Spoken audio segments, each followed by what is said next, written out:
What's up, guys? Hot sunny day here in Florida. We're gonna do a quick review on a new blow valve I got today. It's called the SMAX SL, which has to stand for stupidly loud because it is insane. So we got the Viper and the Genesis out here today. So we're gonna crack the hood open on the Genesis since we are dealing with forced induction. And let me show you what we got going on here. All right, so the car currently has some upgraded piping, filters and whatnot. So the blow-off valve for my vehicle is mounted on the cold side of the intercooler piping. So what I have here, this pipe particular is a 2-bolt Greddy flange, and since this valve is kind of a universal fit, I had to basically saw and cut the end of a valve for a Greddy and pretty much have it TIG welded to the new piece. So this actually unscrews like this, and you basically unscrew it all the way off. That's going to twist my vacuum line, so we're not going to do that. But the adapter is 1.5 inches. It's just a straight cylindrical piece. So pretty simple by design. One of the main things about this valve is that it is adjustable sound. So you're probably wondering how that works. So it's pretty simple. So there's 2 sets of holes right here.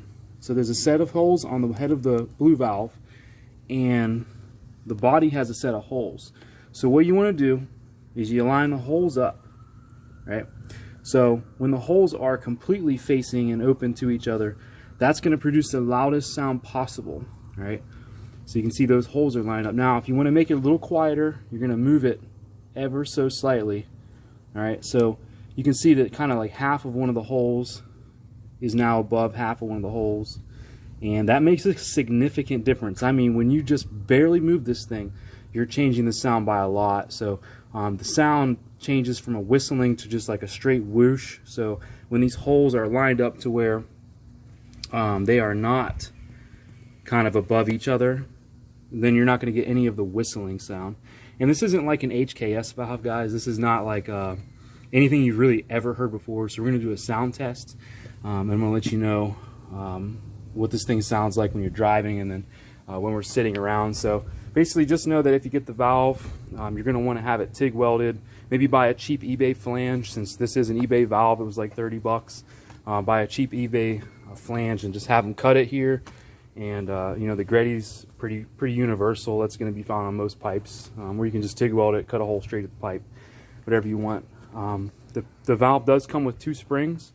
So I'm running it exactly how it was configured from the package when I opened it. I did not change anything. The single spring that it comes with is relatively stiff. My Genesis is currently running anywhere between 16 to 19.5 pounds of boost. So that's where it fluctuates between cold, hot weather, and things like that, how I adjust it. So one thing I want you to know is the initial part I had on here was an authentic Greddy S valve. And I had suspect there was some leakage, and I was hitting there only around 16, 17 pounds of boost, and it would lessen and lessen. So those valves are known to leak in the diaphragm. So one of the things I wanted to see with this valve is if it could really hold boost, and it does. So we'll take some videos of that. But overall, you've got the preload at the front. So if you guys are running higher boost application, you can probably notch that down. I would imagine this would hold easily 20 to 30 pounds of boost with that notched down and adding some preload. And you've got the second spring there as well, so you can add the spring to make it even tighter. But again, if you're running 20 pounds or less boost, how it comes is probably going to be good enough. All right, that's just my opinion, and after doing some testing and seeing what kind of pulls I'm getting, that's kind of what I've determined. All right, guys, so what I'm going to do, we're going to go ahead and crank the car up. I'm going to let you hear what this thing sounds like, just light throttle, and then I'm going to hit it a few times at idle so you can get a feel for it. So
it's pretty insanely loud. So we went through some just rough idle testing. You can see what the differences is in the sound changes of the valve, and you know how extreme it is when you line those holes up. So what we're going to do now is we're going to take a little driving test, and I'll let you guys know what it sounds like under boost pressure. We'll go with you know, low, medium boost and stuff like that. To be honest with you guys, this thing will whistle under vacuum. So when you get this valve, just know you can be obnoxious with it, and you know, you may want to turn it down if you've got pretty sensitive neighbors. So let's go ahead. All right guys, so we're driving, windows are down, AC is on. I'm gonna see how good the sound quality is. I'm sorry if it's not the best. The valve does appear to be louder in person, much louder than what the phone can perceive. So just driving through the neighborhood, I'm gonna show you guys real quick, just on like 2 pounds of vacuum, we're not even boosting, what this sounds like.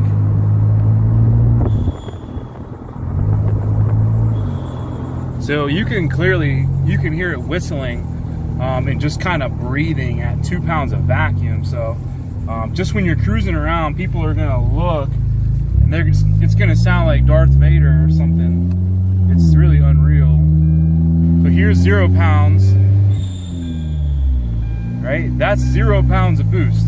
That's vacuum boost, like I'm starting to make boost, like 0.1. So it's obnoxious. Right, we're not even boosting right now. So I have it on the setting where it's the loudest, so the valves are completely covered up. So here's like 4 pounds of boost. 4 pounds. That was more like 2 right there, but it's so loud and it's so long. It sounds like there's 10 bald eagles or something up there just screaming as you're going down the road. It's unreal. I definitely haven't heard anything like it before, so I'm gonna flip the camera here. I'm in 4th gear. I'm going 40 miles an hour. I mean, I'm driving very slow. So we're gonna hit some pulls. All right, so let's hit about 10 pounds. It's obnoxious as it continues to breathe afterwards. We're hitting a stoplight, so. Jack it up to about 15 pounds.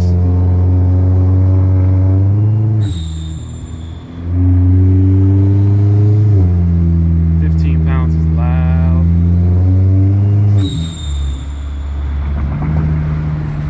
We're going to do a U-turn here. As you're going down the road, even though you let off the throttle, the air's been vented already. It's just, it goes on for so long, and it just continues to breathe. It's just obnoxious, guys. It's a lot of fun. I mean, it's gonna make a lot of people laugh, and it's fun. All right, so let's get a max boost test here. We're gonna hit it.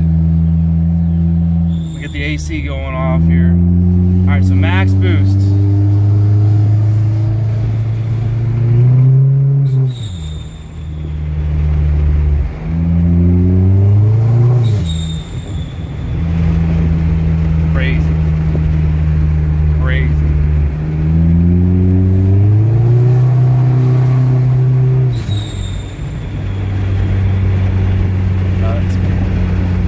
Over here, they're like, what the fuck? Like bicycles. Switch cameras just in case this is a little better. Full boost, guys. 19 pounds.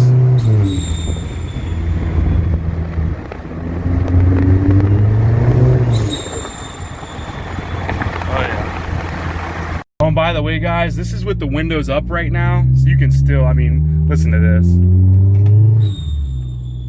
Obnoxious. That wasn't even full boost. That was probably like 8 pounds of boost. So I mean, with the windows up, the AC's on, you're blasting your radio. I mean, if you're full boosted and you're, you know, 15 pounds, if you're running 15 pounds of boost, I mean, you're gonna hear this thing from the next neighborhood over.